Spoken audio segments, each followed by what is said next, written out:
200 daw, tapos ang ayaw namin 100 na lang daw. Sabi ko na eh, mura din to eh.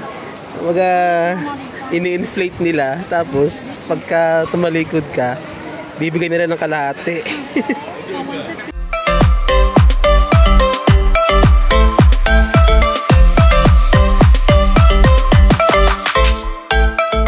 Ito na nga oh, paano kami tatawid dito, mami? Tumawid na tayo. Kung may kasabay tayo. Tara, tara, dali. Tara, dali, dali. Ang hirap tumawid dito. Hirap to. Hurry up. Eh, syempre, wala silang paki dyan. No? Kita mo nga yan, no? Naka-green eh, pero walang ganun. Philippines nga eh. Philippines 2.0 nga eh. Yan oh. Ang sikat na Bentan Market. Or parang night market na rin to eh. Check tayo dito kung ano mabibili natin dito ngayon. Kasi wala pa tayo na shopping. Tara, pasok na tayo sa Bentan Market. Sigurado maraming rip-off dito eh. Marami ditong ano eh. Siyempre eh, hindi tayo magpapascam. Scam talaga naisip yun.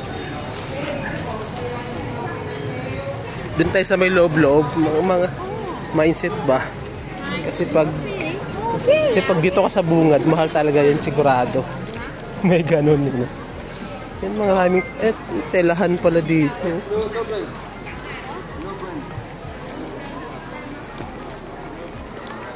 Hindi naman tayo bibili ng tela eh. Ah, yung mga nagpapatahi.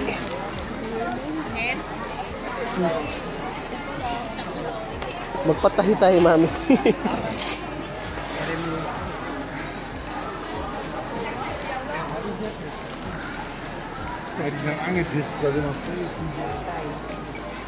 Daming ano, mga damitan, no? Siyempre, vlogger nga tayo eh. Nagbablog tayo dito. Sikat to eh. Mga rip-off din to mga nandito syempre. Pero sikat to eh. Kasi mura nga naman sa mga ganito. Diba? Mahal sa mga ano eh. Sa mga mall. Ay di naman mahal, sakto lang. Pero syempre, gusto mo ng mura, dito ka. Parang malit na pala yung dulo-dulo be. Yun yung dulo oh. Ano na yung dulo oh. Ano? Ikot-ikot lang tayo. Tamang ikot lang. Ha? Souvenir? Bili tayong souvenir? No, ano daw sabi ni ate? Hindi ko maintindihan. Okay, dadaan mo na si Lola. Mami, mga kape oh. Di ba may ka sa kape? Yan oh.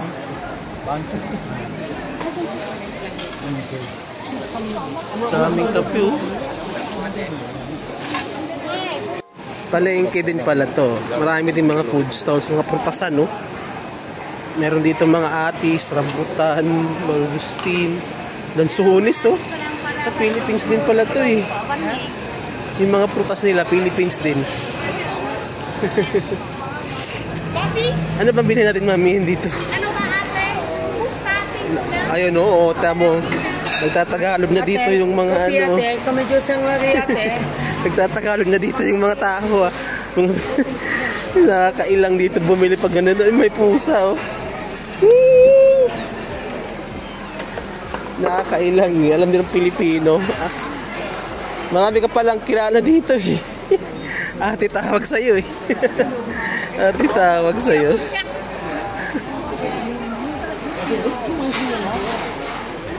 Yan na oh. Ano aming mo, balak mong bilhin? Pagka ano ka, tawaran mo ka agad ng ano, magaling.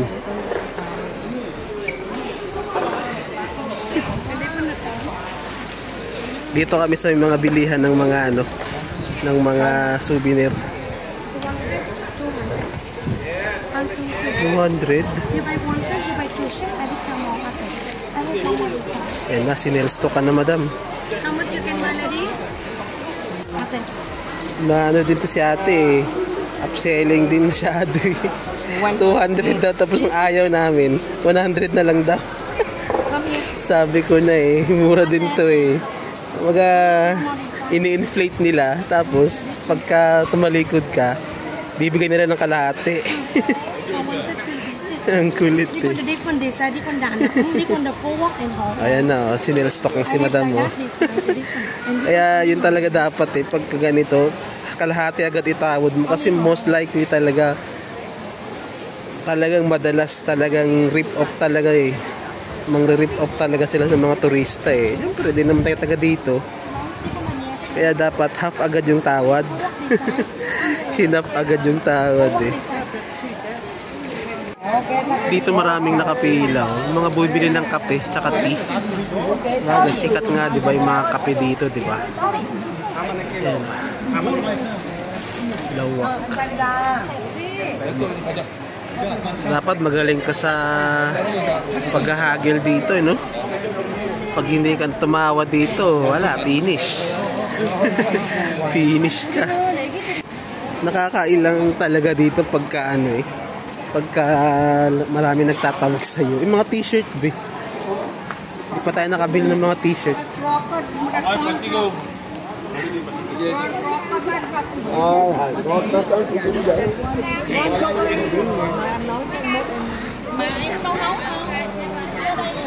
Ha? Kaya nga eh. Yung mga figurines, oh. Mga Japix na sapatos.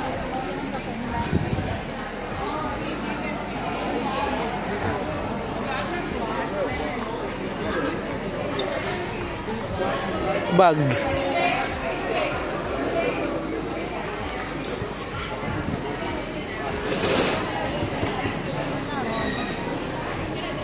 Kasi ano nito, hindi basta tinitim. Kaya nga eh. Mamaya masayang. Tara, labas na tayo. Ano? Parang hindi 24 hours dito kasi marami nang nagsasaraduhan ng mga stalls eh. No? Mawawalis na oh. Parang hindi ganun ka-advisable dito kung mamimili ka.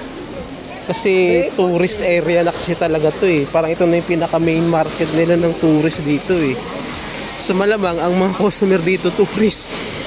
Syempre pag alam nilang tourist, diba? Inflated talaga yung price. O yan no, si ate na naman no. Dami talaga nakakilala sa amin dito, grabe. Ate ko yung natawag sa amin dito eh. Kaya yun na nga eh. Parang kung hindi ka magaling sa tawad, eh mukhang maririp off dito.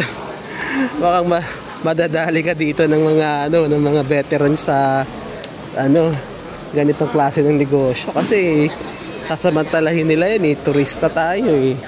Wala naman tayong ganong knowledge dito masyado. Kaya mas maganda siguro mag-compare. Pero nakakapagod din mag-compare eh. So, narinig nyo yun? Magandang gabi daw. Pagdala eh.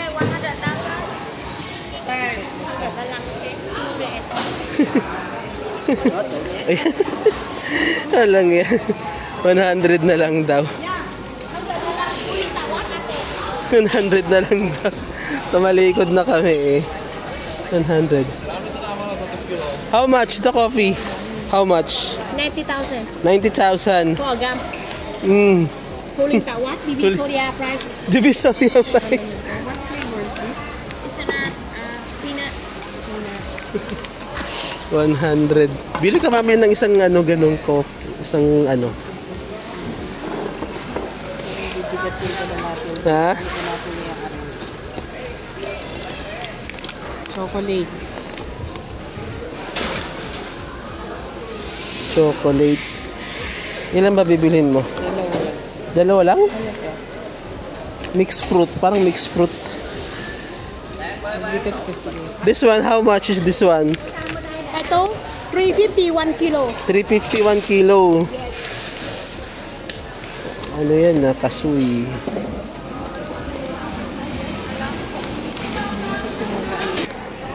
Ito yung mga paninda dito ni ate oh.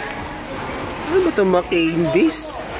parang combination ng local candies nila tsaka chocolates eh. Cherry na also 100,000. 100,000. Mami, bumili ka kayo ng kape. How about a coffee? Coffee lang. Testingin mo lang. Testingin mo lang kahit na for the sake of testing lang. The time to test because when customer buy, we order and we give the test. Kinakain mo ba? Sige. Kano We daw? have the bean and How powder. much? 90,000 now for a gram. 1 gram. Yeah, you buy how many gram? Bean of powder. We have the powder here, for example, 100 gram there. 100 gram, 200 gram, 500 gram. How many you get? 200 grams only. 200 gram only, yeah? Okay, sige. 100 gram, or you want one bag, 200 gram? 40. Okay, sige. Wala nang tawad dati. Tawad already. Uling na rin. Tawad already. 190. 90, yeah, 90 pa isa lang. Tapos 180.